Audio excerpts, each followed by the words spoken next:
સમાચાર વિસ્તારથી। સુરત જિલ્લાના દેલાડ ગામ નજીક યાનની ફેક્ટરીમાં આગ લાગવાની ઘટના બની હતી। ગઈકાલે સાંજે આગ લાગવાની શરૂઆત થયા બાદ આખી રાત ફેક્ટરીમાં આગ લાગવાનું શરૂ હતું। સમગ્ર ઘટનામાં કોઈ જાનહાનિ થઈ નથી। સુરત શહેર તેમજ જિલ્લાની કુલ 12 જેટલી ફાયર વિભાગની ગાડીઓ કામે લાગી હતી। ભારે જહેમત બાદ 15 કલાકે આગ પર કાબુ મેળવાયો હતો। સુરત જિલ્લાના ઓલપાડ તાલુકાના પરિયા ગામની સીમમાં આવેલા મહેક ઇન્ડસ્ટ્રીઝના ડીએનબી ટેક્સમાં ભીષણ આગ લાગી હતી। લૂમ્સના આ કારખાનામાં અચાનક આગ લાગતા કામદારોમાં નાસભાગ મચી ગઈ હતી। આગની જાણ થતાં જ ફાયર બ્રિગેડની 3 ટીમો તાત્કાલિક ઘટના સ્થળે પહોંચી હતી। જોતામાં આગે વિકરાળ સ્વરૂપ ધારણ કરતા ત્રીજા માળે લાગેલી આગ ગણતરીના સમયમાં જ ગ્રાઉન્ડ ફ્લોર પર પહોંચી ગઈ હતી। કારખાનામાં યાર્નનો જથ્થો તેમજ કેમિકલ હોવાથી આગ બેકાબુ બની હતી। આગની લપેટમાં કારખાનામાં રહેલા મશીનરી આવી જતા બળીને ખાખ થઈ ગયા હતા।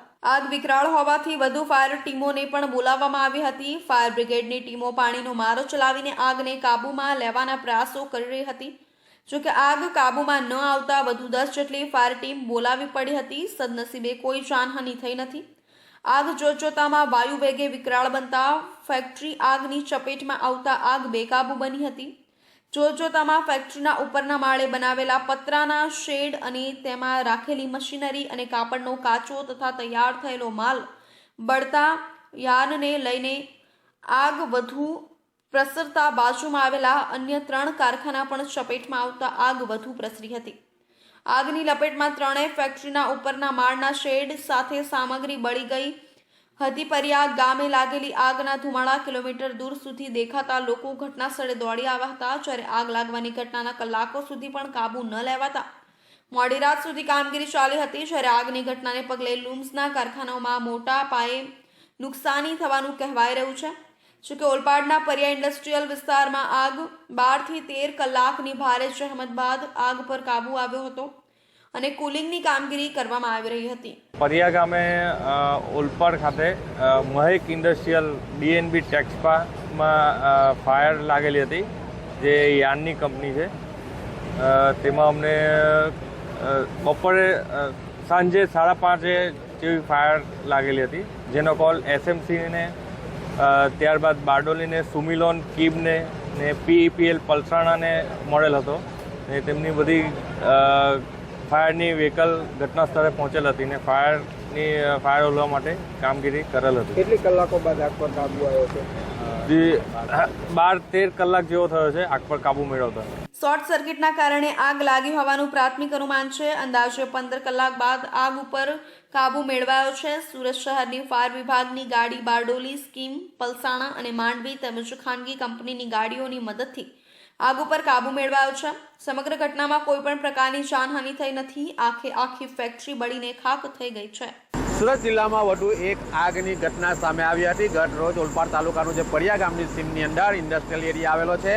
આ ઇન્ડસ્ટ્રીયલ એરિયાની અંદર મહેક નામની જે ઇન્ડસ્ટ્રીયલ હતું ડીએનબીમાં આગે વિકરાળ સ્વરૂપ ધારણ કર્યું હતું। જે ઇન્ડસ્ટ્રીયલ છે એમાં યાન બનાવવામાં આવે છે અને કાપડના જે મટીરિયલ હતું એ મટીરિયલ પણ હતું। જેવી આગને વિકરાળ સ્વરૂપ ધારણ કરતા જ ફાયરની ટીમ ઘટના સ્થળે પહોંચી ગઈ હતી અને આગને કાબુ મેળવવા માટેના પ્રયત્ન કર્યા હતા, પરંતુ આગ એટલી વિકરાળ બની હતી કે અન્ય ફાયરની ટીમોને પણ બોલાવવામાં આવી હતી।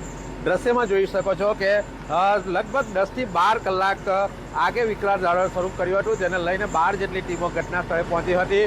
જોકે હાલમાં જે ફાયરની ટીમો દ્વારા સતત પાણીનો મારો ચલાવતા આગ હાલમાં કાબુ પર આવી છે અને કુલિંગની જે છે પ્રક્રિયા ચાલી રહી છે, પરંતુ આ ઘટનાની અંદર કોઈ જાનહાનિ થવા પામી નથી। પરંતુ ચોક્કસથી કહી શકાય છે કે જે કંપનીના જે માલિક છે એને લાખોનું નુકસાન થયું હોવાનું હાલ જાણવા મળી રહ્યું છે। Mahendrasinh Mangrola, India news, Surat. સુરતમાં અશ્વિની કુમાર રોડ પર આવેલી સરસ્વતી વિદ્યાલયમાં લાઇબ્રેરીમાં એસીમાં બ્લાસ્ટ સાથે આગ લાગી ગઈ હતી, જેના પગલે અફરાતફરીનો માહોલ સર્જાઈ ગયો હતો। ત્યારબાદ સ્કૂલમાં તાત્કાલિક બાળકોને રજા આપી દેવામાં આવી હતી। આ સાથે જ વાલીઓ બાળકો સહી સલામત છે કે નહીં તે જોવા મામલે સ્કૂલે દોડી આવ્યા હતા। ઘટનાની જાણ થતાં ફાયર વિભાગ ઘટના સ્થળે દોડી ગયો હતો અને આગ પર કાબુ મેળવી લીધો હતો। હાલ આ ઘટનામાં કોઈ જાનહાનિ સર્જાઈ નથી। સુરતના અશ્વિની કુમાર રોડ પર ગૌશાળા સર્કલ પાસે આવેલી સરસ્વતી વિદ્યાલયમાં કલાકે લાઇબ્રેરીમાં એસીમાં બ્લાસ્ટ બાદ આગ લાગી ગઈ હતી। આગની જાણ થતાં સ્કૂલમાં અફરાતફરીનો માહોલ સર્જાઈ ગયો હતો. આસપાસના ક્લાસરૂમમાં રહેલા તમામ બાળકોને તાત્કાલિક નીચે ઉતારી દેવામાં આવ્યા હતા. આ સાથે જ ફાયર વિભાગને પણ જાણ કરી દેવામાં આવી હતી અને સ્કૂલમાં રહેલી ફાયર સેફટી દ્વારા આગ પર કાબૂ મેળવવાના પ્રયાસ પણ કરવામાં આવ્યા હતા. સુરત ફાયર વિભાગને જાણ કરવામાં આવતા ઘાસી શેરી, કતારગામ અને કાપોદ્રાની ફાયર સ્ટેશનની ગાડીઓ તાત્કાલિક ઘટના સ્થળે પહોંચી ગઈ હતી. 3 ફાયર સ્ટેશનની 6 થી વધુ ગાડીઓ દ્વારા પાણીનો મારો ચલાવીને ગણતરીની મિનિટોમાં આગ પર કાબૂ મેળવી લેવામાં આવ્યો હતો. જો કે આ આગ લાગી હોવાની જાણ થતાં જ સ્કૂલના સંચાલકો દ્વારા સ્કૂલમાં બાળકોને રજા પણ આપી દેવામાં આવી હતી. આ સાથે જ નજીકમાં જ રહેતા વાલીઓને જાણ થતાં સ્કૂલે દોડી આવ્યા હતા. સ્કૂલમાં આગ લાગી હોવાની જાણ થતાં વિદ્યાર્થીઓમાં પણ થોડોક ડરનો માહોલ જોવા મળ્યો હતો. સ્કૂલે દોડી આવેલા વાલીઓમાં પણ ડરનો માહોલ જોવા મળ્યો હતો. કેટલાક બાળકો વાલીઓને ભેટીને રડી પણ પડ્યા હતા. જો કે આગ લાઇબ્રેરીમાં લાગી હોવાથી સ્કૂલના બાળકોને કોઈ પણ પ્રકારની અસર થઈ નથી, જ્યારે લાઇબ્રેરીમાં થોડું નુકસાન થયું છે. વાલીઓ પણ પોતાના બાળકોને સુરક્ષિત જોઈને રાહતનો શ્વાસ લીધો હતો. કાપોદ્રા સબ ફાયર ઓફિસર ગઢવીએ જણાવ્યું હતું કે ફાયર વિભાગને કોલ મળતાની સાથે જ ટીમો સ્કૂલ ખાતે પહોંચી ગઈ હતી અને લાઇબ્રેરીમાં એસી ચાલુ કરતાની સાથે જ ધડાકા સાથે આગ લાગી ગઈ હતી. ગણતરીની મિનિટોમાં આગ પર કાબૂ મેળવી લેવામાં આવ્યો હતો અને સ્કૂલમાં 800 જેટલા વિદ્યાર્થીઓ હતા તે તમામ સહી સલામત છે અને સ્કૂલ દ્વારા વાલીઓને બોલાવીને ઘરે મોકલી આપવામાં આવ્યા હતા. કોઈપણ પ્રકારની જાનહાનિ થઈ નથી. તમામ બાળકો સહી સલામત છે. સુરત ફાયર કંટ્રોલ રૂમને 9:21 કોલ આપવામાં આવેલો. સરસ્વતી વિદ્યાલયમાં કોઈ કારણોસર આગ લાગેલી છે અશ્વિની કુમાર રોડ ઉપર.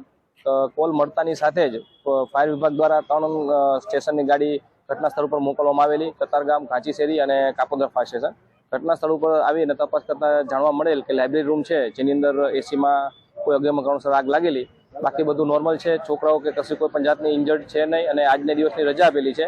ઇલેક્ટ્રિકલ અને જે લીગલી અમારા જે ડોક્યુમેન્ટ છે એ પ્રોવાઈડ કર્યા બાદ સ્કૂલને ચાલુ કરવા માટેની પરમિશન આપવામાં આવશે. સરસ્વતી વિદ્યાલયની લાઇબ્રેરી બંધ હાલતમાં હતી. આજે નવા લાઇબ્રેરિયન આવતા તેમને બતાવવા માટે લાઇબ્રેરી ખોલીને એસીની સ્વિચ શરૂ કરતા જ ધડાકા સાથે આગ લાગી ગઈ હતી.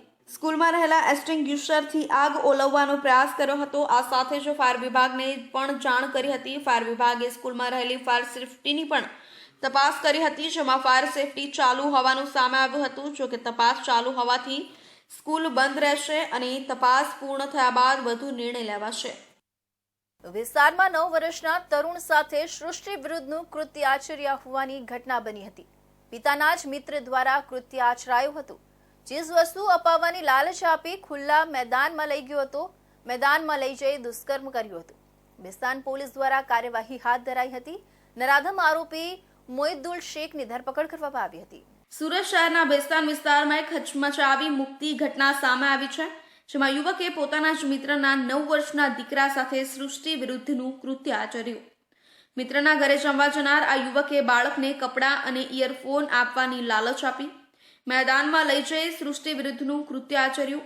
બાળક ડરી ગયો હતો, પરંતુ આખરે તેણે માતાને સઘળી હકીકત જણાવી. બેસ્તાન પોલીસ દ્વારા આરોપી સામે ગુનો દાખલ કરી નરાધમ આરોપી મોઇદુલ શેખની ધરપકડ કરી કાયદેસરની કાર્યવાહી હાથ ધરી છે.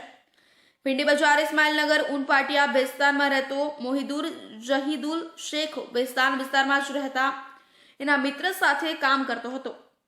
બંને વચ્ચે ગાઢ મિત્રતા હતી, જેથી મોહિદુર ઘણીવાર મિત્રના ઘરે જમવા જતો હતો.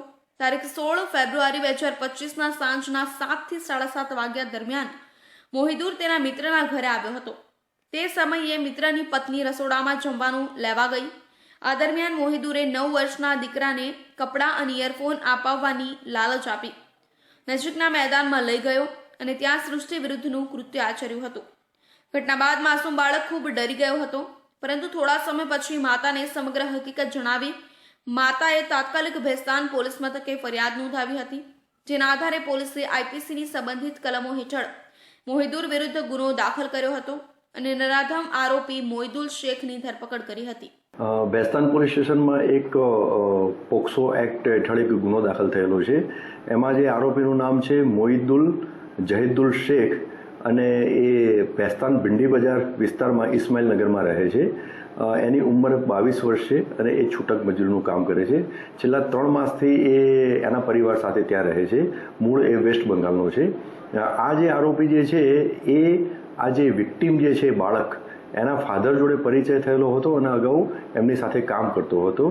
એટલે એ પરિચયના હિસાબે એક વખતે આ વિક્ટીમના ઘરે ગયો અને વિક્ટીમ જે બાળક જે છે એની મધર પરિચિત હતી એટલે એના મધરને જમવાનું બનાવવાનું કહ્યું. એની મધર જમવાનું બનાવવા માટે ગઈ એટલે ત્યારે આ બાળકને લઈ અને આ આરોપી ઘરની બાજુમાં એક રજાનગરની સામે ખુલ્લું મેદાન આવેલું છે ત્યાં લઈ ગયો અને ત્યાં આ બાળક ઉપર જાતીય હુમલો કરેલો હતો. તો તે જ અનુસંધાને આ બેસ્તાન પોલીસ સ્ટેશનમાં ક્રિમિનલ કેસ દાખલ થયેલો છે અને ગુનાની તપાસના કામે પૂરતા પુરાવા એકત્રિત થયેલ હોવાથી આરોપીની ધરપકડ કરવામાં આવેલ છે. બેસ્તાન પોલીસ દ્વારા મોહિદુર સામે સૃષ્ટિ વિરુદ્ધના કૃત્યનો ગુનો દાખલ કરવામાં આવ્યો હતો અને તેને ઝડપવા માટેની કાર્યવાહી હાથ ધરાઈ હતી. બેસ્તાન પોલીસ દ્વારા કાર્યવાહી હાથ ધરી નરાધમ આરોપી મોહિદુલ શેખની ધરપકડ કરવામાં આવી હતી. આ વિસ્તારમાં આ ઘટનાને લઈ ભારે નારાજગી વ્યાપી છે અને પીડિત પરિવાર માટે ન્યાયની માંગ ઉઠી છે. હીરા ઉદ્યોગ માટે સારા સમાચાર સામે આવ્યા છે. મંદીના માહોલ વચ્ચે નેચરલ અને લેબનોન ડાયમંડનું એક્સપોર્ટ વધ્યું છે. માત્ર 2 મહિનામાં એક્સપોર્ટ વધતા હીરા ઉદ્યોગને વેગ મળવાની આશા જાગી છે. હાલ વિદેશમાં ડિમાન્ડ નીકળતા માર્કેટ પોઝિટિવ ઢળતું હોવાના આસાર દેખાઈ રહ્યા છે. ડિસેમ્બરની સરખામણીએ જાન્યુઆરીમાં રફના ઇમ્પોર્ટમાં નજીવો ઘટાડો નોંધાયો છે. નવા વર્ષની શરૂઆત સાથે ડાયમંડ ઇન્ડસ્ટ્રીમાં પોઝિટિવ વાતાવરણ સર્જાતું જોવા મળી રહ્યું છે. નવું વર્ષ અને વેલેન્ટાઇનની ઉજવણીને અનુલક્ષી ડિસેમ્બરમાં જોવા મળેલી નેચરલ અને લેપચોન પોલિશ્ડ ડાયમંડની માંગ જાન્યુઆરી મહિનામાં પણ યથાવત રહી હતી. હાલ વિદેશમાં ડિમાન્ડ નીકળી હોવાથી ડાયમંડ ઇન્ડસ્ટ્રીમાં પોઝિટિવ માહોલ બની રહ્યો હોવાની આશા ઉદ્યોગકારો સેવી રહ્યા છે. આ અંગે ડાયમંડ ઉદ્યોગકારે જણાવ્યું હતું કે નવેમ્બરની સરખામણીએ ડિસેમ્બરમાં પોલિશ હીરાનું એક્સપોર્ટ વધવા સાથે રફનું ઇમ્પોર્ટ પણ વધ્યું હતું. છેલ્લા 3 વર્ષથી મંદીના માહોલની અંદર ઝઝુમતો કટ એન્ડ ડાયમંડ ઇન્ડસ્ટ્રીની અંદર જાન્યુઆરી ફેબ્રુઆરીની અંદર કંઈક પોઝિટિવ વાતાવરણ એટલે ખાસ કરીને એક્સપોર્ટની અંદર એ નેચરલ ડાયમંડ હોય કે સીવીડી ડાયમંડની અંદર ધીરે ધીરે વધારો 4 થી 5% એક્સપોર્ટમાં વધારો થયો છે. આ ખૂબ પોઝિટિવ બાબત છે ઇન્ડસ્ટ્રી માટે, કારણ કે ઇન્ડસ્ટ્રી જે છેલ્લા 3 વર્ષથી આર્થિક રીતે નુકસાન કરીને પણ લોકોને એટલે ખાસ કરીને રત્ન કલાકારોને રોજગારી પૂરી પાડતો હતો. એની સાથે એક પોઝિટિવ બાબત એ પણ છે કે જે પ્રમાણે ડોનાલ્ડ ટ્રમ્પ અમેરિકાના પ્રેસિડેન્ટ પછી અપેક્ષાઓ હતી કે કંઈક ઇકોનોમિકમાં ફેરબદલ થશે ને એની અસર આ થઈ હોય એવું અત્યારે દેખાઈ રહ્યું છે.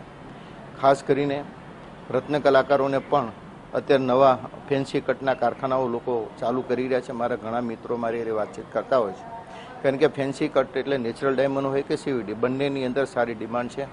એના કારખાનાઓને નવી શરૂઆત અત્યારે લોકો કરવા જઈ રહી છે કે જેથી કરીને આવા સ્કિલ બેઝ વર્કરોને પણ એક નવી ઓપોર્ચ્યુનિટી ઊભી થશે ને એને સારું કામ મળી રહેશે. આ પ્રકારની સ્થિતિ લેબગ્રોન ડાયમંડમાં પણ છે. જ્યારે ડિસેમ્બર મહિનાની સરખામણીએ જાન્યુઆરીમાં પણ એક્સપોર્ટ વધ્યું છે, પરંતુ રફનું ઇમ્પોર્ટ ઘટ્યું છે. જેની સામે લેપચોન ડાયમંડમાં એક્સપોર્ટ અને ઇમ્પોર્ટ બંનેમાં વધારો થયો છે. તો હવે સમય છે એક વિરામનો.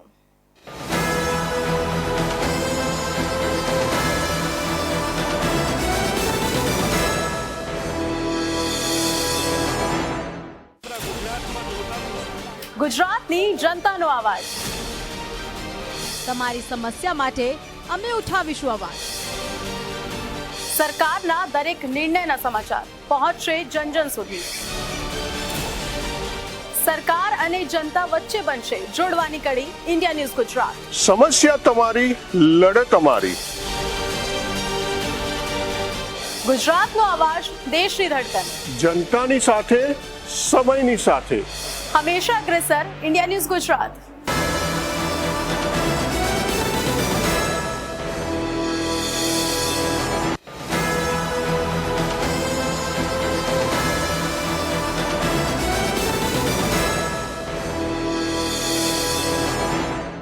વિરામ બાદ ફરી આપ સૌનું સ્વાગત છે.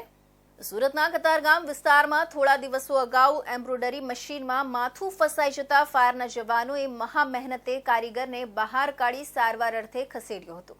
જોકે તેનું સારવાર દરમિયાન મોત થયું હતું. આ ઘટના ઘટી ત્યારે કારીગરના મોતને આકસ્મિક મોત સમજવામાં આવતું હતું. જોકે પોલીસ તપાસમાં કારીગરના મોતમાં નવો ખુલાસો થયો છે. કારીગરનું મોત આકસ્મિક ઘટનાના કારણે નહીં પણ સાથી કર્મીએ ગળું દબાવવાના કારણે થયું હતું. સુરતના કતારગામ જૂની જીઆઈડીસીની વિશ્વકર્મા સોસાયટીમાં એમ્બ્રોઇડરીના કારખાનામાં રહેતો 25 વર્ષીય કારીગર મશીન પર કામ કરતો હતો. તારીખ 8 ફેબ્રુઆરી 2025ની રાત્રે તે કારખાનામાં એકલો કામ કરતો હતો. સવારે જ્યારે અન્ય કારીગરો આવ્યા ત્યારે આ કારીગર મશીનના પેન્ટોગ્રાફમાં ગળાના ભાગેથી ફસાયેલી હાલતમાં મળી આવ્યો હતો. કારખાનાનો ગ્રીલનો દરવાજો અંદરથી બંધ હતો. આખરે આ કારીગરને ફસાયેલો જોઈને કારીગરોએ આ બાબતે ફાયર બ્રિગેડને જાણ કરી હતી. ફાયર બ્રિગેડે તેને બહાર કાઢ્યો હતો પણ બચાવી શકાયો ન હતો. ફાયર બ્રિગેડની ટીમે ગ્રીલ તોડીને ફાયરના અધિકારી અને જવાન અંદર પ્રવેશ્યા હતા અને મશીનમાં ફસાયેલા કારીગરને બહાર કાઢવાનો પ્રયાસ કર્યો હતો. ટીમે કોમ્બી ટૂલની મદદથી પેન્ટોગ્રાફ કાપીને તેને બહાર કાઢ્યો હતો. ત્યારબાદ માર્શલ લીડર નરેન્દ્ર પાટીલ તેને ખભા પર ઊંચકીને તાત્કાલિક એમ્બ્યુલન્સ સુધી દોડી ગયા હતા અને સારવાર માટે હોસ્પિટલ મોકલી આપ્યો હતો. જોકે સ્મીમેર હોસ્પિટલમાં કારીગરને મૃત જાહેર કરવામાં આવ્યો હતો. કારીગરનો ગળાનો ભાગ મશીનમાં ફસાઈ જતા ફાંસો લાગીને તેનું રાત્રે જ મોત થઈ ગયું હતું એવું માનવામાં આવતું હતું. જોકે બનાવની જાણ થતાં કતારગામ પોલીસ હોસ્પિટલ દોડી ગઈ હતી અને વધુ તપાસ શરૂ કરી હતી. રઝબ અલી ઝફીરુદ્દીન અંસારી મૃતક કારીગરની સાથે રહેતો હતો અને પોલીસ જ્યારે તપાસ કરી રહી હતી ત્યારે પીએમ કરાવવાની ના પાડતો હતો. બીજી તરફ મૃતકનો મોબાઈલ સ્વિચ ઓફ હતો. તે ઓન કર્યો તો તેમાં 60% બેટરી ચાર્જ હોવાનું જાણવા મળ્યું હતું. તે સિવાય જ્યારે પોલીસ પંચનામું કરી તપાસ કરતી હતી ત્યારે રઝબ અલી મૃતકનો ફોન વારંવાર માંગતો હતો. આ ઘટના બાદ તે બિહાર જતો રહ્યો હતો. જેથી પોલીસની ટીમ બિહાર ગઈ હતી અને પૂછપરછ માટે તેને સુરત લઈ આવ્યા હતા. આરોપીની કડક પૂછપરછ કરતા તે ભાંગી પડ્યો હતો અને કારીગરની હત્યા પોતે કરી હોવાનું કબૂલ્યું હતું. સ્થળ તપાસ કરી અમારા કતારગામ પોલીસની ટીમે ત્યારે થોડુંક અમને શંકા ગઈ હતી. કેમ કે જે મશીન હતું એમ્બ્રોઇડરી મશીન એની અંદર એની આ જે મરણ જનાર છે એનું બોડી ફસાયેલું હતું અને ત્યાંથી ઘણી બધી જગ્યાઓ ઘણા બધા એવા સાધનો હતા કે જેનાથી એ ચાલતું મશીન રોકી શકાય એમ હતું. ત્યારબાદ પોલીસે ત્યાંથી એક મોબાઈલ કબજે કર્યો હતો જે સ્વિચ ઓફ હતો. પરંતુ જેવો એ ઓન કર્યો એટલે પોલીસને એમાં જાણવા મળ્યું કે 60% બેટરી એમાં હતી.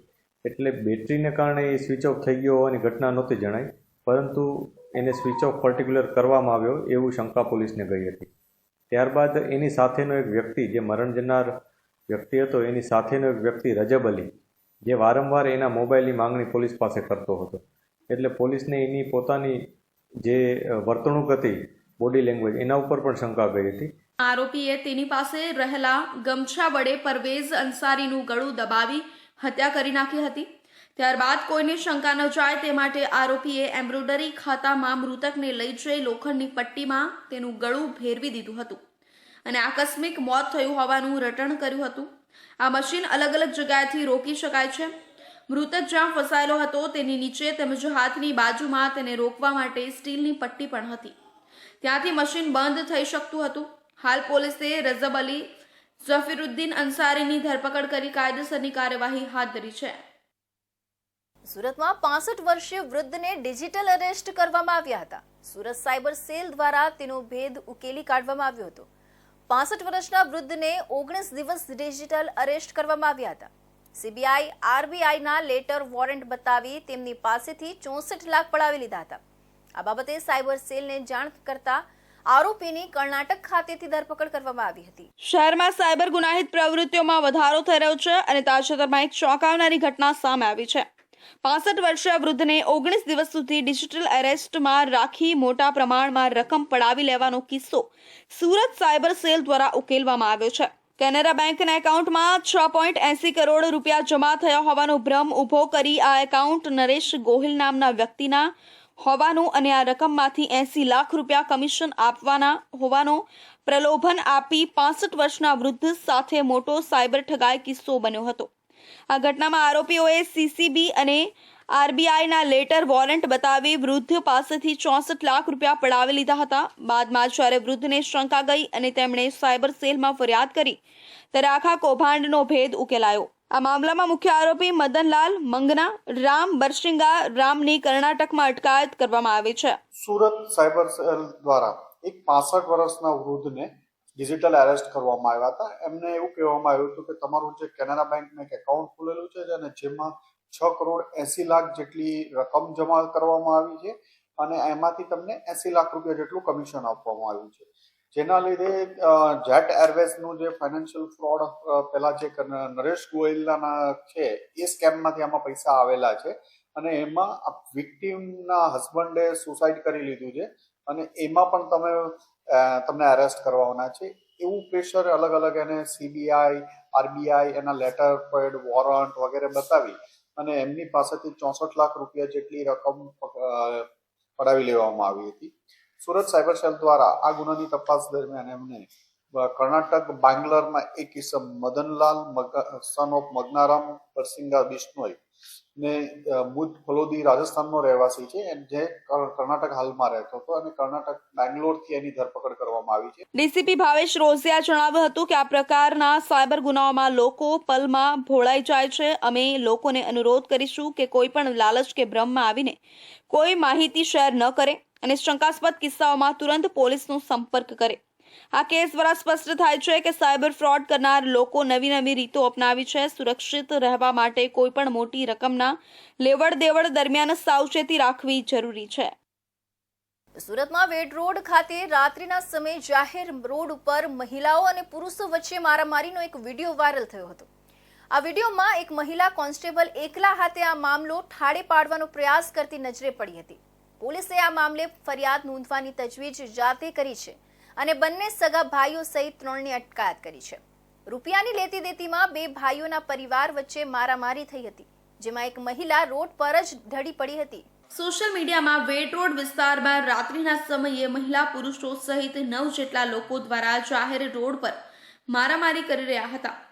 રાત્રિના સમયે મારામારીના કારણે ખૂબ જ અવાજ થતો હોવાની આસપાસની સોસાયટીના લોકો જાગી ગયા હતા. આ મારામારી સામેની સોસાયટીમાંથી એક વ્યક્તિ દ્વારા કેમેરામાં કેદ કરી લેવામાં આવી હતી.